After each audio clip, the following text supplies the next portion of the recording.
Hello guys! Andito kami ngayon sa SM Bikutan, waiting sa aking family. Behind the scene nito, sa totoo lang, hindi kami nagkasundo-sundo kung saan kami magkikita-kita.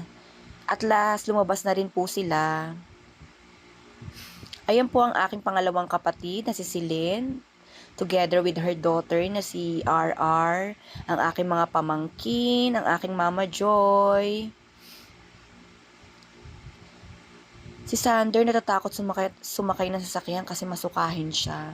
At yan ang aking butihing ina, si Mama Joy, nag-ayos pa ng bangs. Si Negra at si Celine.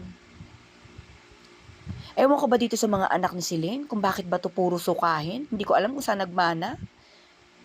Sumakay lang ng sasakyan, susuka na. Guys, samahan nyo kami sa aming biyahe papuntang MOA. Hanggang dulo guys. Totoo lang, ang hirap mag-edit. Kaya sa bandang huli nito, puro